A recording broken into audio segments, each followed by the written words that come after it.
တနိုင်ငံလုံးနားထောင်သင့်ပြီးတော့တနိုင်ငံလုံးကိုပေါက်သွားတဲ့တရှင်ကဒီတရှင်ပါပဲခင်ဗျာTikTok ပေါ်မှာပညာပေးတရှင်လေးဖြစ်ပါတယ်ခင်ဗျာဘယ်လိုတွေပညာပေးမလဲဆိုတာကိုကျွန်တော်နဲ့အတူတူတစ်ချက်လောက်နားထောင်သွားပါအောင်ခင်ဗျာမရှိပါဘူးကိုယ်ဘာဘလို့ပဲသွားတိုင်းလဲဟု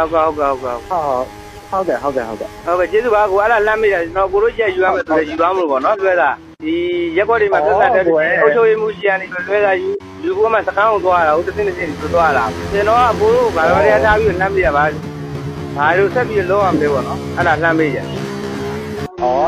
အကိုတို့တယောက်နဲ့တယောက်အစင်မပြေလို့ပါဖြစ်တာကျွန်တော်တို့ဘာမှမပြောတတ်ဘူးလေကွာဟုတ်တယ်ကိုကခုနကပြောရတယ်ခြံစည်းကသူပိုင်ကိုပိုင်ဆိုတော့ရပါတယ်ဟိုဒါပြဿနာမရှိပါဘူး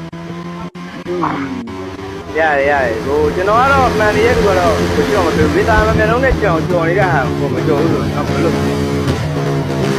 ဒါဟိုကိုယ်နဲ့ပြောရင်ကွာဒါအကိုတို့ရဲ့ပါစင်တဲ့ကိစ္စနဲ့ဖြစ်တာလေကျွန်တော်တို့ကဟိုဓာတ်တွေကလာပြီးတော့အစင်ပြေမလားဆိုပြီးတော့ကူညီပေးတာပဲရှိတယ်လေမှန်တယ်ကိုကကူညီပေးတာကိုကကြော်မကြော်ဘူးကျွန်တော်ဆရာကြီးတော့ပြတ်ပြရမယ်ပုံစံရောက်တယ်ကိုပြောတော့မကြော်ဘူးလို့ကျွန်တော်ဒီနေပြီးတယ်ကျွန်တော်မှလည်းလုပ်ပြီးဒီပေါ်တယ်မှာလို့တော့တခုမှမပါပါဘူးကျွန်တော်ပြောတာရှင်းလေးကိုကြော်နေတဲ့ဟာကိုအကူကကြော်နေတယ်လို့မပြောဘဲနဲ့သူ့ဘက်ကဘာတွေနဲ့ဒီဘက်ကိုကြီးကိုက်နေတာွားလို့လဲဆိုတော့ကြီးကိုက်နေတာလို့အကူတို့တာဝန်ရှိလို့ဝန်ထမ်းမို့လို့ကျွန်တော်တို့ကစီးတဲ့အောင်ပေါ်ပြတာဒါကြော်နေတာလားဝန်ထမ်းကိုကြီးကိုက်တာအကူကဘာမှမကြော်ဘူးဘာမှမသိတော့ဘူးဆိုတော့ရတယ်လေကျွန်တော်ဘာလို့တော့ကျွန်တော်မပြောဘူးတော့ကိုခုနကပြောတာကြီးဟိုကျွန်တော်တို့ကဘောင်းလေးနဲ့အေးစစ်စစ်ပြောပြတယ်ကျွန်တော်တို့ကအကူတို့လိုတခါမှစီးလို့ကိုလိုမပြောဘူးကျွန်တော်တို့ကစကားပြော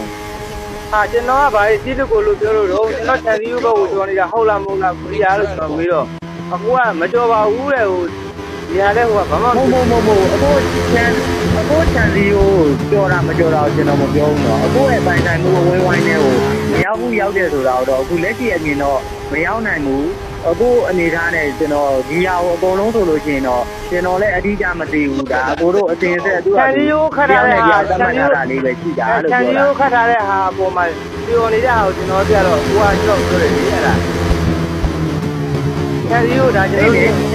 ခြံစည်းကိုသူတို့ဟိုရိုးကနေပြီးတော့မှအစွန်းထွက်ပြီးတော့မှနှစ်လက်မှလောက်ရောက်တယ်ဆိုတာမှန်တယ်လို့ဒါပေမဲ့ဒီခြံစည်းရိုးကနှစ်ဦးနှစ်ဖက်ပိုင်တာဖြစ်တဲ့အတွက်အကိုဘက်ကိုကျူးကျော်ထားတာတော့မရှိဘူးလို့ပြောတာလေခြံစည်းရိုးက၄လက်မှရှိတယ်အကိုကဟိုကျူးအစွန်းကကျွန်တော်ဘက်ချောင်းကြတယ်အနည်းဆုံး6လက်မှနဲ့5လက်မှတော့ရှင်းနေကြအောင်မဟုတ်10လက်မှတော့မစားတော့ဘူး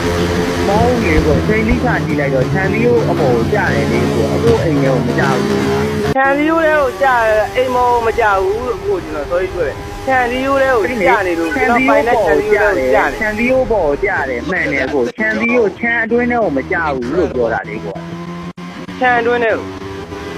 ဟုတ်တယ်ကျွန်တော်ပြောတဲ့ဟိုကောက်နေတဲ့ဆိုတဲ့ဟာတွေကိုသူကအတိုင်းမခံရင်လို့အိုင်းအုပ်တွေပိတ်တာပိတ်တာခြံစည်းရိုးချတယ်ရပါတယ်အခုကျွန်တော်ကလွှဲတာဗညာစကန်းလေးကိုဗျာပြောမှဆိုလို့ရှိရင်ယူလို့ရမလားဆိုပြီးလှမ်းပြောတာပါ